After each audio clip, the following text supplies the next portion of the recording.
పూరా లోకల్. నమస్తే, welcome to పూరా లోకల్. ప్రస్తుతం మనం బీజేపీ రాష్ట్ర కార్యాలయంలో మీడియా ఇన్ఛార్జ్ అలాగే అధికార ప్రతినిధి ఎన్వి సుభాష్ తోటి ఉన్నాము. హైదరాబాద్ ఎమ్మెల్సీ ఎన్నికల నేపథ్యంలో ఫ్లెక్సీలు వెలిసాయి, పెద్ద గందరగోళం నెలకొంది. ఇది మీ పార్టీ వాళ్ళు పెట్టించారా లేకపోతే ఎవరు పెట్టారు ఆ ఫ్లెక్సీలు? మొన్నటిదాకా ఎన్నికల్లో వచ్చినప్పుడు కాంగ్రెస్ పార్టీకి చెందిన కార్పొరేటర్లు కానివ్వండి, బీఆర్ఎస్ చెందిన కార్పొరేటర్ కానివ్వండి, ఎన్నికల్లో పోటీ చేస్తలేమని చెప్పి అభ్యర్థినే పెట్టలేదండి. ఇదే కార్పొరేటర్లు గత ఎన్నికల్లో ప్రతి ఒక్క పౌరుడి దగ్గరికి వెళ్ళి, ఓటర్ దగ్గరికి వెళ్ళి మాకు ఓటేయండి అని చెప్పినారు అన్నట్టు. ఇదే ఓటర్లు అడుగుతున్నారు, మీరు ఎవరికి ఇస్తా అని చెప్పేదంటే అడుగుతలేరు వాళ్ళు, మీరు ఓటేయండి అని చెప్పి అడుగుతున్నారు, ఫ్లెక్సీలు పెడుతున్నారు.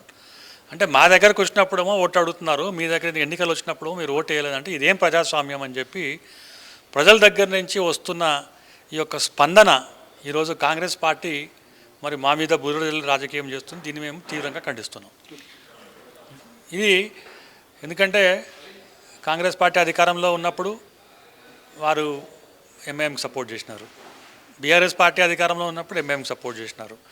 ఇవాళ ఒక మంచి అవకాశం వచ్చింది. ఇవాళ ఇదే ఎంఐఎం పార్టీకి చెందిన ఒక సభ్యుడు ఎమ్మెల్యే అక్బరుద్దీన్ ఓవైసీ 15 నిమిషాల సమయం వేయండి, పోలీసులు పక్కన ఉంటే ఈ దేశాన్ని, ఈ యొక్క రాష్ట్రాన్ని ముక్కలు ముక్కలు చేస్తా అన్నప్పుడు ఈ రెండు పార్టీలు కనీసం స్పందన ఇవ్వకుండా ఈరోజు భారతీయ జనతా పార్టీ అభ్యర్థిని పెడితే మీకు అసలు కనీసం సపోర్ట్ కూడా లేదు, మీకు అసలు ఏంటంటే తగినంత బలం లేదు అని చెప్పి మరి ఏ విధంగా వారిని మమ్మల్ని అవమానించే ప్రయత్నం చేస్తున్నారో ఇదే ప్రశ్న భారతీయ జనతా పార్టీ వారిని కూడా ప్రశ్నిస్తుంది.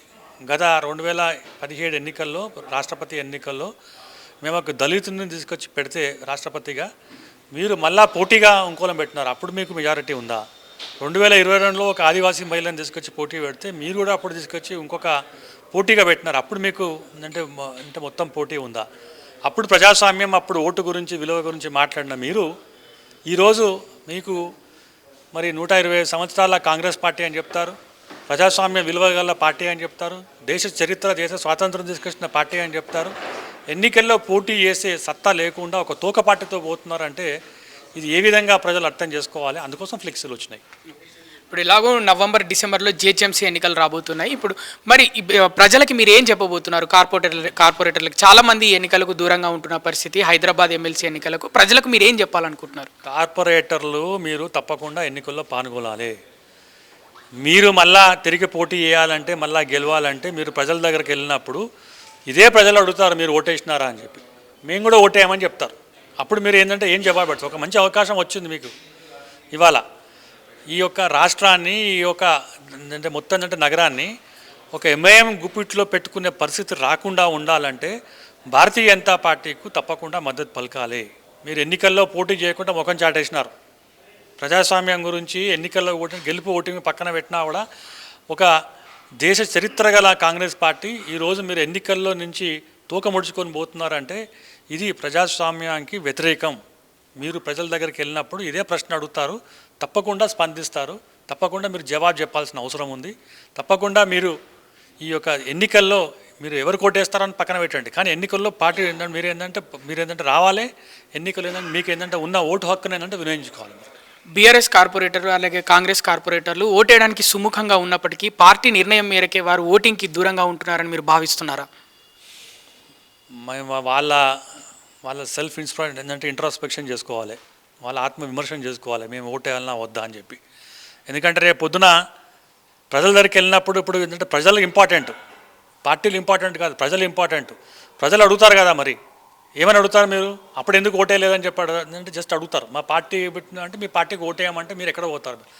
మీరు కనుక మళ్ళా గెలవాలనుకుంటే, వచ్చే ఎన్నికల్లో పోటీ చేసి గెలవాలనుకుంటే తప్పకుండా ఓటేయాలి. మీరు 100% ఓటేయాల్సిన అవసరం ఉన్నది. భారతీయ జనతా పార్టీ పోయినసారి చూసినారు కదా 2020లో, మేము అసలు భారతీయ జనతా పార్టీ అసలు ఎక్కడుంది తెలంగాణలో అంటే 48 స్థానాల్లో కార్పొరేటర్లు మేము గెలిచినాం. మేము ఆ రోజు కాంగ్రెస్ పార్టీ 6 సీట్లు కూడా ఉందంటే 3 సీట్లు కూడా రాలేదు. బీఆర్ఎస్ పార్టీ అధికారంలో ఉంది కాబట్టి కొన్ని ఏంటంటే సీట్లు, అది కూడా ఎంఐఎం తోటి ములాఖాత్ తోటి గెలిచింది తప్పితే నిజమైన పబ్లిక్ ఏమంటే నిజమైన ఓటర్స్ భారతీయ జనతా పార్టీకి ఓటేసినారు. రాబోయే ఎన్నికల్లో తప్పకుండా భారతీయ జనతా పార్టీకి ఓటేస్తారు. మేము ఏంటంటే మేయర్ సీట్ కూడా 100% ఈసారి కైవసం చేసుకుంటాం. బీఆర్ఎస్ కాంగ్రెస్ కార్పొరేటర్లు మీకు టచ్లో ఉన్నారా ఎవరైనా? మాకు టచ్లో ఉన్నారా, అన్టచబుల్లా, టచబుల్లా, వాళ్ళకి మాకు అదంతా తెలియదు. మేమైతే ఒకటే చెప్తున్నాం, ప్రజల దగ్గర నుంచి వ్యతిరేకత కూడా అండి. వాళ్ళ ఇంటి ముందట పోయి, వాళ్ళ డివిజన్లో పోయి అక్కడ బ్యానర్లు పెడుతున్నారంటే దీన్ని ప్రజల దగ్గర నుంచి వచ్చిన స్పందన మనం ఏంటంటే ఆ స్పిరిట్ను మనం అప్రిషియేట్ చేయాల్సిన అవసరం ఉంది.